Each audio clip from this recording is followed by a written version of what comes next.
Voilà, et on va aller plus loin avec vous, Baptiste Falvoz. Bonjour Bonjour Baptiste. Elisabeth. À ceux qui avaient encore un doute, ce premier caucus de l'Iowa confirme l'écrasante domination de Donald Trump. Que faut-il comprendre après ce premier résultat? Que ça va être mission quasi impossible pour les autres. On en a retenu que deux d'ailleurs, hein, Nikki Oui, Haley et Ron oui, DeSantis. oui, en dehors de l'avance abyssale de Donald Trump face à ses concurrents, on note aussi que ces deux poursuivants, Nikki Haley, enfin dans l'ordre c'est Ron DeSantis puis Nikki Haley, sont loin derrière et surtout sont au coude à coude, 21%, 19% respectivement, ce qui veut dire qu'aucun des deux n'arrive à se positionner en solide deuxième dans cette course à l'investiture.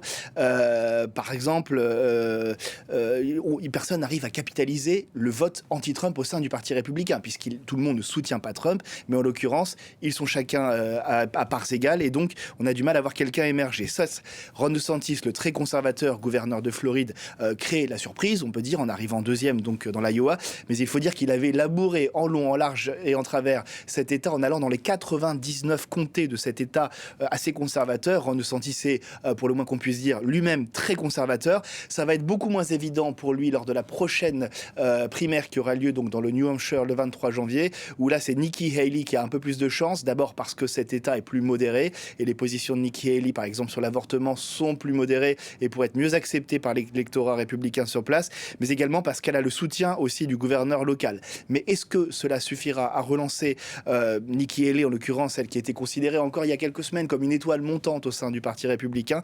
C'est très peu probable, tant le retard est immense, que ce soit pour DeSantis comme pour Haley, et pour un certain nombre de stratèges du Parti républicain aujourd'hui, eh bien, il n'y a que des perdants, sauf Donald Trump, dans ses premiers résultats dans l'Iowa. Bon, on le dit déjà depuis plusieurs semaines, on le répétait encore hier au moment du coup d'envoi de ce premier caucus. On a le sentiment que l'affiche de cette course à la Maison-Blanche est déjà faite. Biden-Trump, est-ce qu'il n'y aurait pas quand même des éléments qui pourraient venir contrecarrer les plans de l'ancien président américain? On pense évidemment à ces rendez-vous Voilà, judiciaires. c'est ça, c'est les procédures judiciaires.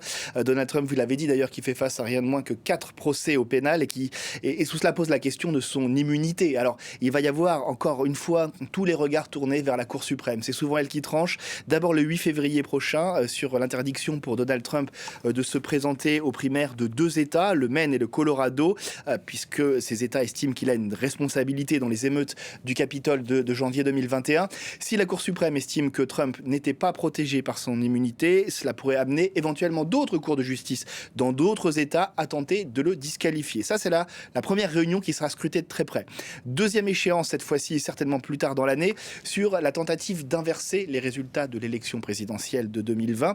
Donald Trump était-il protégé à l'époque par son immunité présidentielle? Là encore, la Cour suprême devrait avoir le dernier mot. Elle est très attendue. Or, on le sait, cette Cour suprême, c'est la garante du droit, de la Constitution américaine, mais elle a également été fortement remaniée par Donald Trump lui-même durant son mandat en tant que président. Aujourd'hui, sur les 9 juges, 6 sont considérés comme des conservateurs, 3 comme des progressistes. Cela fait une majorité, on va dire, qui est plutôt tendance à soutenir les républicains.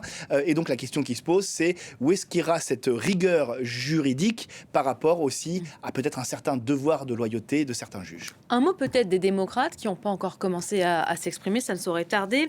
On le sait, ça sert aussi sûrement Donald Trump d'ailleurs. Le camp démocrate peine à mobiliser autour du candidat Joe Biden Ah aujourd'hui. oui, oui, il va y avoir donc là les primaires qui vont commencer côté démocrate, 23 janvier dans le New Hampshire. Biden doit en toute logique être la personne qui représentera le Parti démocrate, puisqu'il a face à lui deux candidats, Dean Phillips qui est le représentant du Minnesota et l'écrivaine Marianne Williamson. Biden qui atteint des taux records d'impopularité. Le dernier sondage Ipsos ABC News montre 33% de satisfaction, on le voit ici, des Américains, 33% d'opinion favorable quant à l'exercice du pouvoir de Joe Biden. C'est un record à la baisse, en fait, c'est un score qui est plus bas que même celui de Trump lorsqu'il atteignait lui-même des records d'impopularité durant son mandat. Et il faut remonter en fait à l'époque George W. Bush 2006-2008 pour voir de tels taux d'impopularité avec, vous le voyez ici, 58% d'opinion défavorable. Alors, Joe Biden a certainement entraîné des déceptions parmi une certaine frange de son électorat quant à la politique migratoire qui est jugée extrêmement floue et qui déçoit beaucoup d'électeurs tant républicains que démocrates. Il y a également la question de l'économie et il faut noter aussi qu'il perd du terrain. Il y a une désaffection de certains électeurs dans des franges de la population qui étaient pourtant traditionnellement acquises au Parti démocrate. Et là, je pense aux latinos. Aujourd'hui, un certain nombre de sondages, latinos, hispaniques plutôt pour être, pour respecter les appellations en vigueur, un certain nombre de sondages disent que Donald Trump est devant Joe Biden en termes de soutien des hispaniques. C'est-à-dire qu'on parle d'aujourd'hui d'environ 34-35% d'opinion favorable pour Donald Trump. Joe Biden est en dessous, alors qu'il capitalisait pas loin de 65% du vote latino lors de la dernière élection. Et pourtant, ce vote latino, c'est un bastion électoral extrêmement important. On parle de 36 millions d'électeurs pour la prochaine présidentielle, 1/5 du bassin électoral américain, donc ce n'est à ne pas négliger. Chez les jeunes, chez les moins de 35 ans, Biden perd également du terrain. Chez les Afro-Américains, il y a également une désaffection d'une partie des Afro-Américains, pas spécialement un report de vote vers Donald Trump. Mais voilà, tout cela mis bout à bout fait que Biden est aujourd'hui fragilisé et que la pente sera effectivement très dure à remonter pour lui avant la prochaine présidentielle. Merci beaucoup, Baptiste, pour le décryptage.